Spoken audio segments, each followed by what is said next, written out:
Hi, everybody. Welcome to Fireside Friday on Canadian Preppers Network YouTube channel. Today we have Dr. Bones and Nurse Amy from doomandbloom.net talking COVID 19, specifically seasonality, mutations, and the possibility of a new virus coming out of China. Stay tuned. We'll be right back.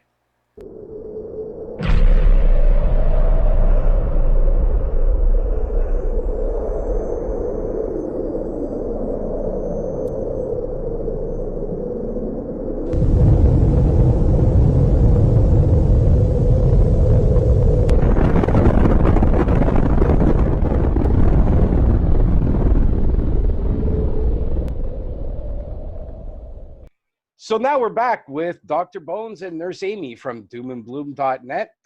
Joe, Amy, thank you very much for joining me today. You're very welcome. So glad to be here, Dean, and hello to everybody up north.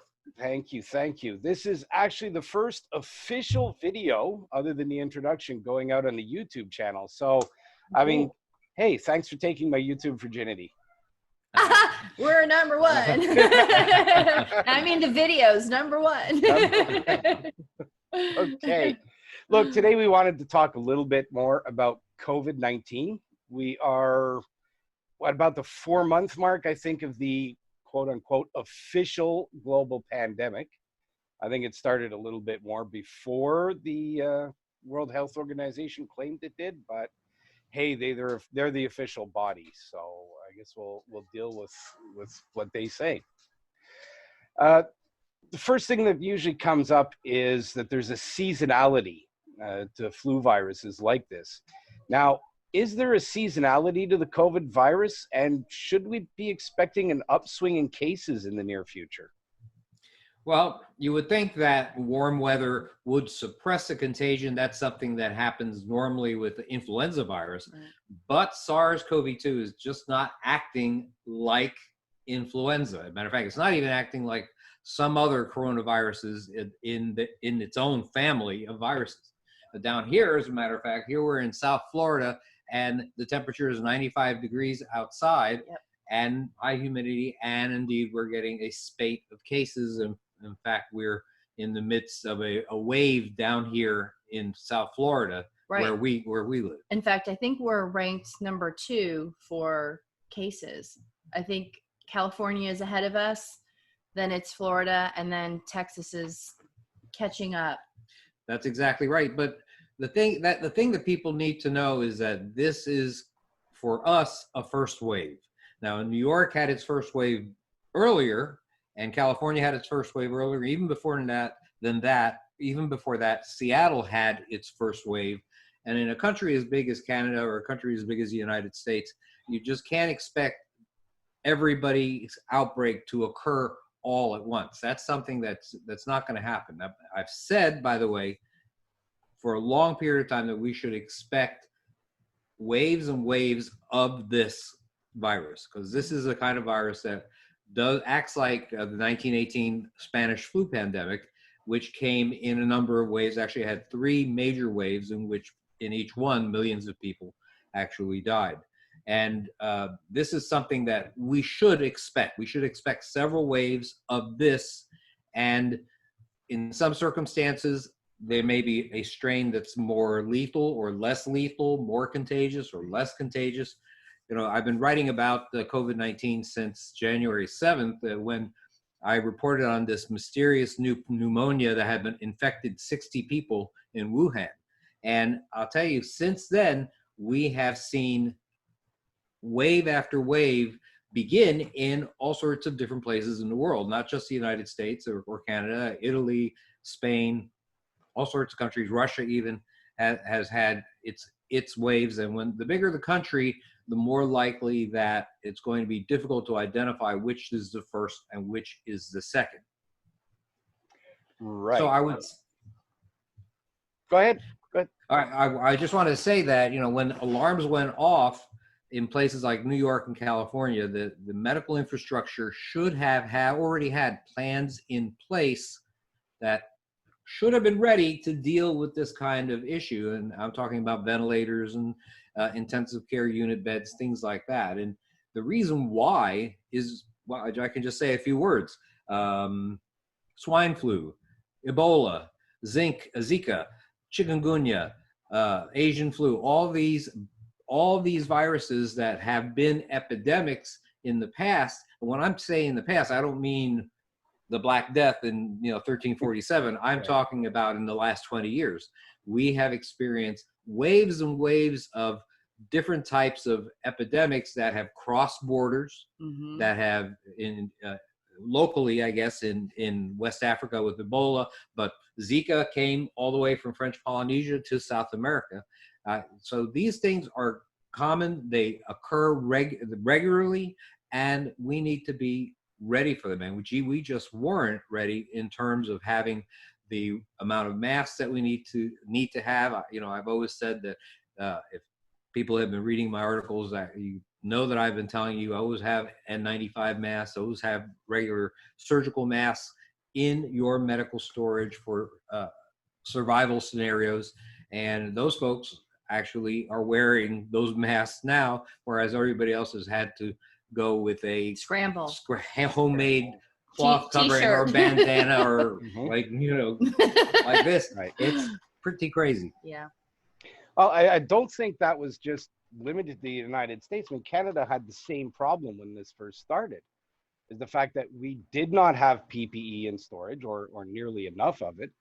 And by the time we realized that, it was next to impossible to get a hold of, because of course it was all coming out of China, and they were, number one, using it for themselves, and number two, they shut down production in China, so no one was getting any of it. And I mean, not to be anti-American or anything, but President Trump really didn't help us out much either. There was a point where he was basically going and hijacking our shipments and taking them away from us before they got onto our planes to get over here.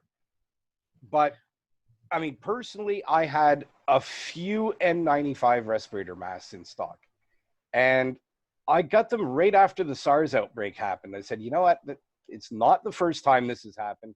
Right. I guarantee it's not going to be the last time it happened.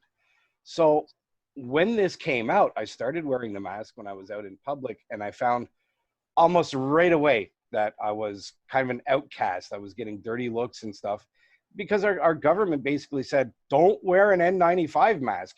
Number one, you don't need it. It's not going to help, which we know would not be true.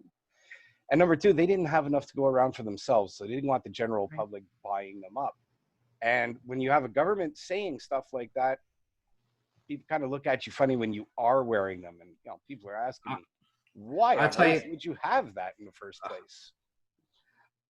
I'll tell you, I call that mask shaming.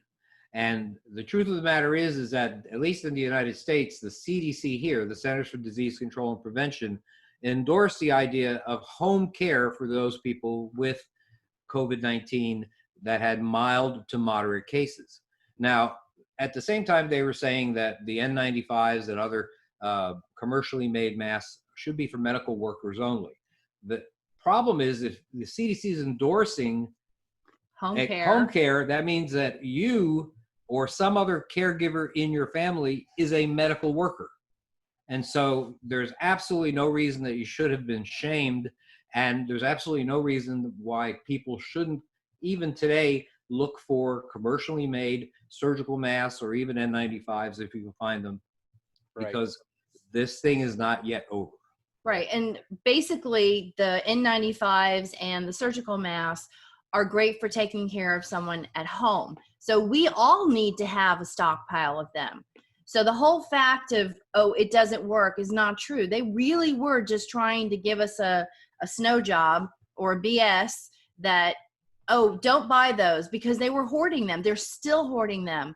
I have a medical supply company. I build first aid kits. I'm telling you, since January, I've been on an allotment from the United States' biggest medical supply company. And they're the ones who supply all the hospitals.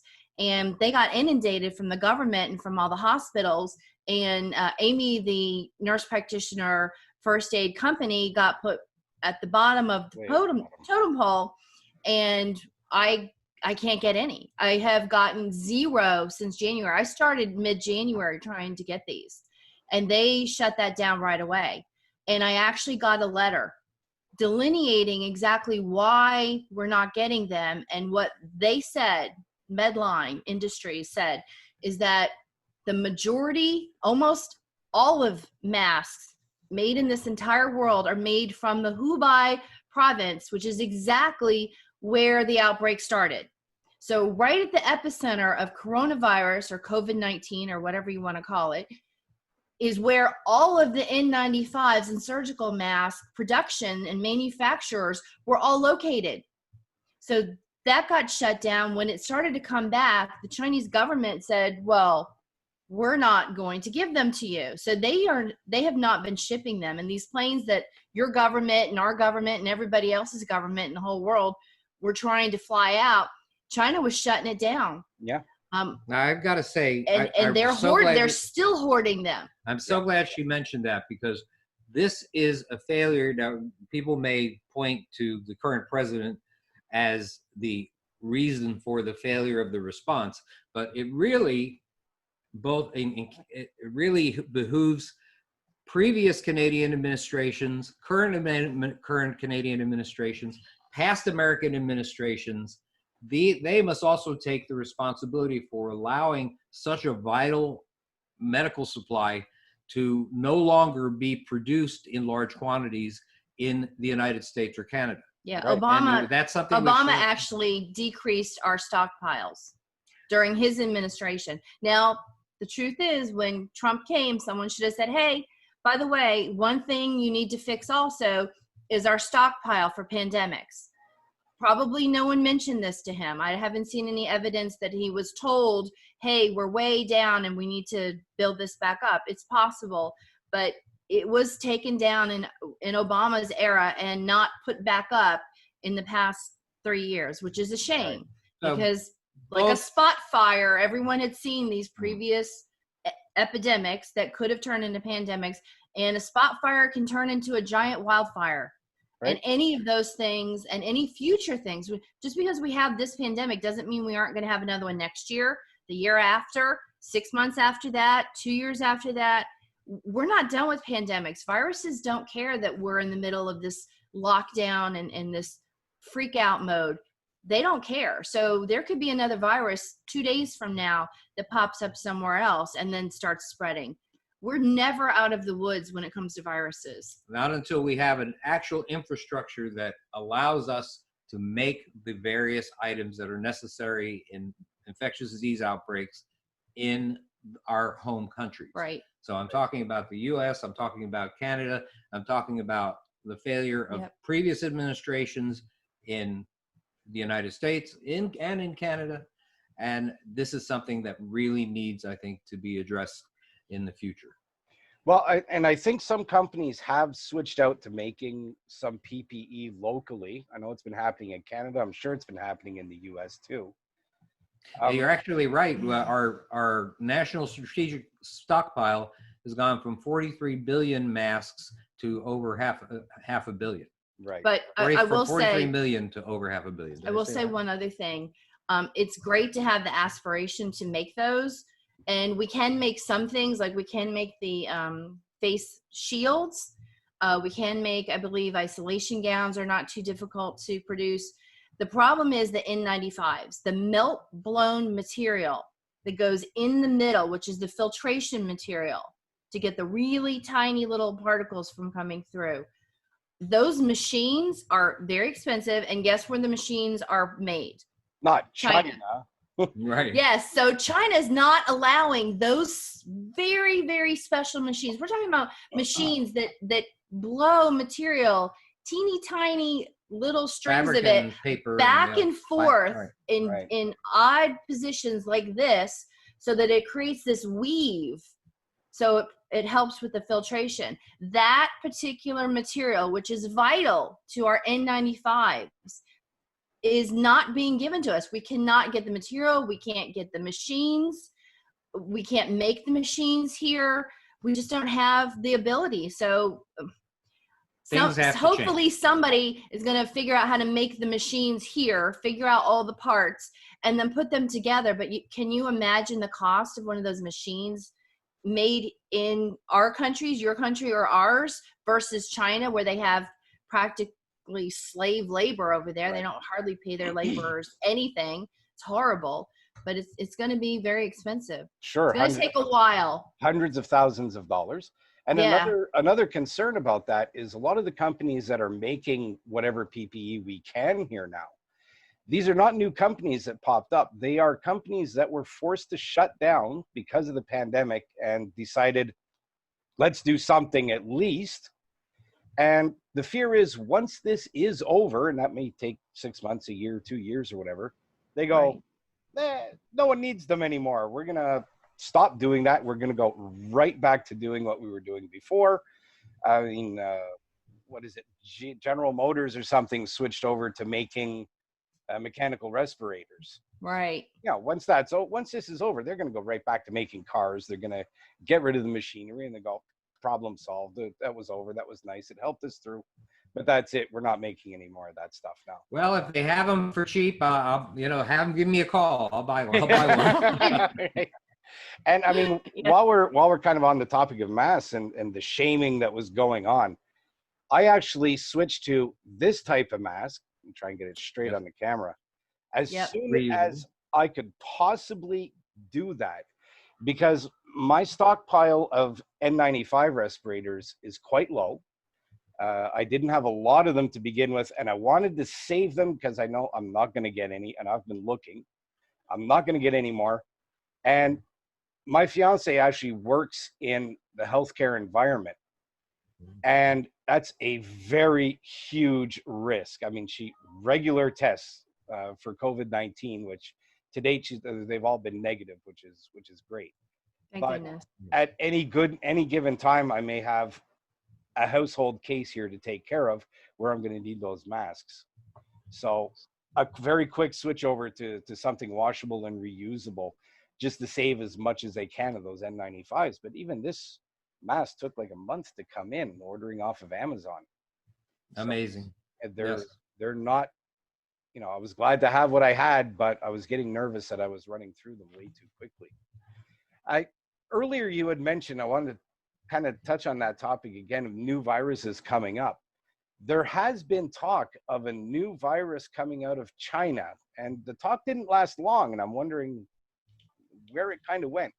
There was some sort of new virus that was a cross between H1N1 or swine flu and the 1918 pandemic. Do you know anything about this? Is there any medical research on a new virus coming out of China? Because that would really be kind of a kick in the pants at this point in time. I've heard the rumor, but I don't see any hard data yet coming out of China. I think that they're very, very tight with information like this. But the question that you're asking really is, why do so many infectious disease outbreaks seem to come from China? And I don't get that question too often. But you know what? I think it's a great one to ask. Why do new disease outbreaks seem to always start there? Even the 1918 Spanish flu may have started in China. You know that Spain was given credit for the flu because during World War I, all the combatant nations were censored to the point that they would publish no news that would harm the war effort. Now, telling people that there is a worldwide pandemic in the middle of the battlefield is probably on that list of things that you didn't want people to know. But Spain was neutral in World War I, and there was no censorship of those journalists. And so therefore, all the news that was able to be found in about the virus was coming out of Spain. Therefore, it was called the Spanish flu. Now, other major epidemics have started in China. The plagues thought possibly to have started in China, killed hundreds of millions of people. The Asian flu of 1956 killed 4 million people worldwide. SARS in 2002, that infected 8,100, something like that, killed almost 10% of them. The Middle East respiratory syndrome, actually, there were a lot of Koreans that were actually infected with that. That was 10 years later. Killed 4 out of every 10. And now we have COVID-19. Yep. So why is China such a hotspot? And if you think about it, it's not really a big mystery.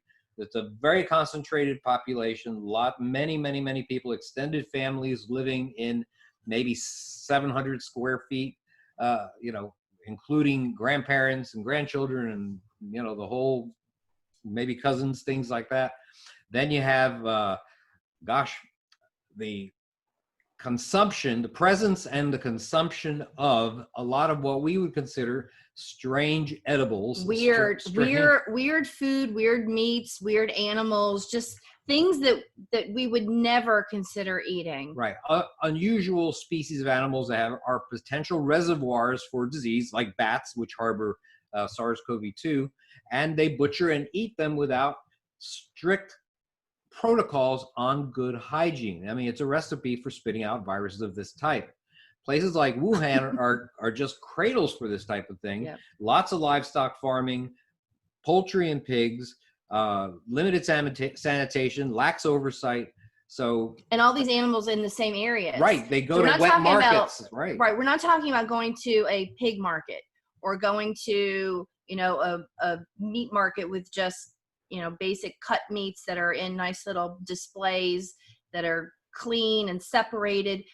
These animals are alive and they're all over each other. In each of these stalls, you could have bats up here that are pooping on some weirdo meat like beaver, and then the beavers are pooping on the pigs, Pangolins. And then the pigs are eating everything off the floor because they're starving, because they're not gonna waste their money on feeding the pigs because they're about to feed the pigs to somebody else.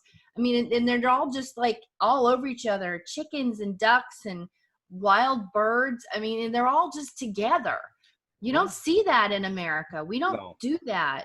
All right. So the various birds and food producing livestock and other exotic livestock that they have are all together. And the ones that are natural hosts for viruses, having them all in the same area, well, it could cause mutations that allow them to jump to different species. Right. There might be a middleman kind of species like the pangolin, which looks like an armored anteater, right, that they eat in great quantities there, and then go on to mutate to become a human infective virus. So yeah, it's just a situation that we don't have, or we don't see in a lot of places all over the world. And there's just so many of those meat markets with all these different animals on top of each other, and so many people.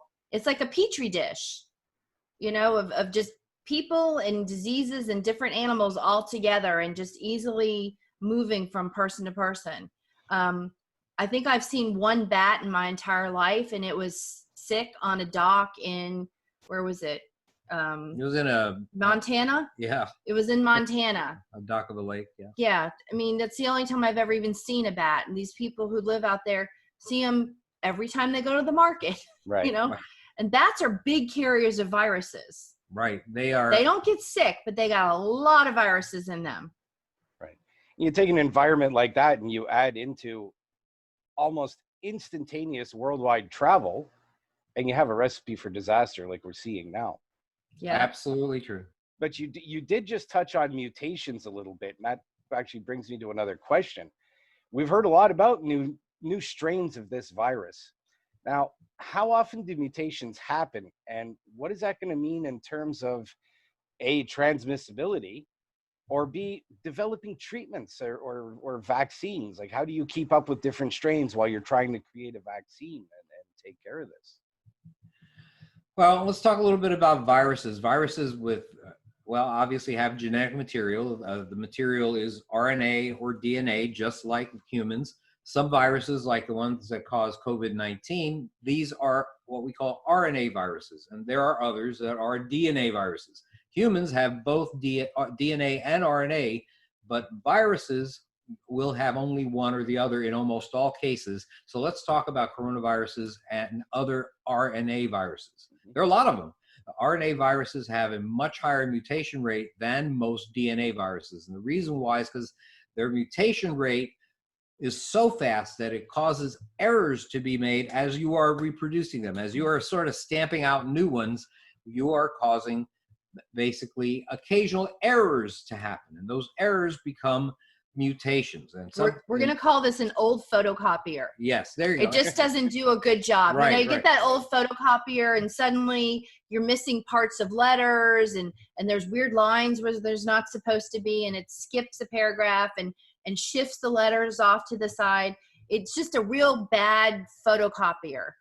So the mutations are essentially not exactly the same thing. Now, many times the mutations that we see, and there have been as many as 30, I think the average is about 8 that most scientists agree on, and some say there are as few as 2. But with regards to these mutations, well, basically, it changes. It can change the lethality of the virus. It can change the contagiousness of the virus, or it may do absolutely nothing at all that means anything with regards to disease. And thank goodness, most of these minor changes, what we call antigenic drifts, don't do anything harmful. And indeed, if a vaccine is developed, it actually allows that vaccine to be relatively effective. However, there are times when you have something called an antigenic shift. An antigenic shift is when the mutation causes a significant difference in contagiousness or lethality, and the human population that it affects is basically unaccustomed to it. It has had no previous exposure to something just like it, and so therefore there are more deaths and the contagion is very high. It's probably what we have with, obviously, COVID-19. It's a novel coronavirus, which was what they first started calling it. Mm-hmm. So since the emergence of SARS-CoV-2, there have been a lot of research studies, and they've highlighted the various changes that they've seen in the genetic sequence. And so right now what's happening is we're seeing a viral strain that's affecting more young people, but seems to be killing less of them. If you look at statistics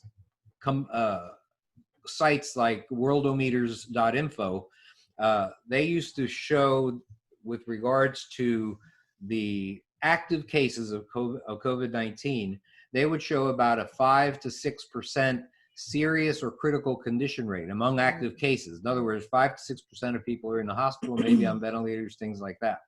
Now, if you look at the statistics right now, the active cases are only 1% that are in serious or critical condition. And the same with closed cases too. Closed cases used to be, when I say a closed case, a case somebody's either recovered or somebody who's either or has died. And in the past, there were 21%, up to 21% of closed cases had ended with the death of the patient, and now it's down to about 7%. So you may have a more contagious virus, because I believe that the actual number of people that are positive for this virus are probably probably higher by a factor of 10 to 20 than what we actually see reported. Or tested. I mean, right. That's the thing. But much less lethal. Interesting. So you think that the strains that are going around now, even though they're more contagious, they may actually be less lethal. They may be less lethal. Right. Now, when I say that, you have to realize that this area of the country may have this strain, that less lethal strain. Places like Houston, which apparently is almost overloaded with regards to its ICU beds, right, may have another strain that indeed is more virulent or more dangerous, that can cause fatalities more often. Okay. We're going to be running out of time soon, but I wanted to give you guys a chance because you have a wonderful book that you spit out probably as quickly as you could when this whole thing started. And I'm not sure, but it might be right behind you. It is. I actually have another copy of it here. It is known as the Alton's Pandemic Preparedness Guide. We are putting our name on here because we stand behind everything that we say. And this book is available on Amazon. It tells you all about, it's not only about COVID, it's about emerging viral threats and viral threats that we are currently dealing with. So there's a good amount about COVID, tells you all about viruses, tells you how to separate viruses from bacteria, tells you how viruses reproduce, tells you the kind of stuff that you would need to know to be able to deal with things. We also talk about how to effectively give home care to a COVID victim, for example, and we tell you a little bit about how to deal with issues relating to masks, and even discuss controversial issues like reuse of masks and things like that. So it's a book that we put together as quickly as we could. It's got a lot of information. I hope that people will consider it. Right. Now, one thing I do want to say is, yes, we did put it together quickly, but Joe and I have actually been writing about this particular subject since 2010. And that is the reason why we became serious preppers. We were preppers before that, but we were more general preppers, and we had hurricane supplies. We live in South Florida. So we had pretty much everything that they recommend you get. We just didn't have it in a larger amount that we felt we needed. Once we thought about pandemics and the possibility of exactly what we're experiencing right now, Joe and I had long conversations in 2010, many times about the repercussions of a virus like this. We kind of knew. And so we had written about this and talked about this and all of the little aspects of travel and hospitals and people and their homes and work and children, everything that we're experiencing, transportation and shutdown of supplies and shelves being emptied in grocery stores.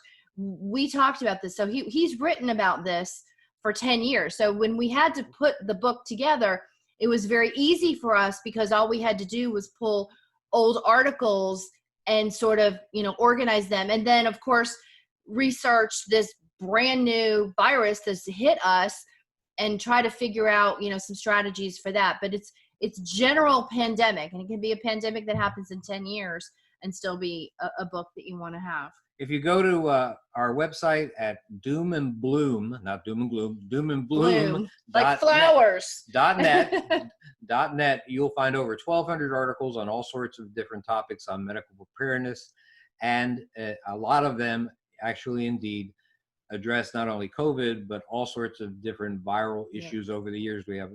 We started writing about Ebola when there were only 86 cases of that. So this is something that is important. We want to be this sort of lone sentinel out there, and we try to give people as much information as possible, as early as possible, so that they can make preparations Quickly. Right. I've been following you guys for probably over a decade now that we've known each other. We have known each other for about 10 years. You're absolutely right. Old buddies. That goes by so fast. It does. Old friend. And I've just gleaned so much information from you guys. It's incredible. I'm going to make sure that there's links to your websites, an Amazon link to the book, everything in this video. But I'm afraid we're going to have to cut kind of short now. This is about the end of the meeting. Quickly, give a rundown of where they can get more information from you, YouTube channels, whatever you guys got. Let's run through this. Very quickly, doomandbloom.net is our website. Dr. Bones, Dr. Bones, Nurse Amy is our YouTube channel, over 200 videos there. Podcasts, the Survival Medicine Podcast on Blog Talk Radio. Our Twitter is @PrepperShow. So please connect with us. Our Facebook group, if you want to join our Facebook group, 7,000 strong, is called Survival Medicine, Dr. Bones, Nurse Amy. All right. Well, thank you so much for taking the time. I wish we had longer, but right now I just can't get that done. Hopefully you'll be able to come back on sometime. And if you're ever back up in Canada, because I know you were here once, we met. Yeah, once. We met in Niagara Falls a few years ago. Right. Please let me know you're coming, and we'll get together again for sure. That would be awesome. We cannot wait to leave this country and go. Beautiful. I know people can take that any way they want, but I can't wait to see the world, and Canada is a beautiful place to visit. We'd love to come back up. It's not a bad place to live either, actually. I believe it. All right. Thanks again, guys. Take care and stay safe out there, because thanks for having me. Thanks. Thanks, Dean.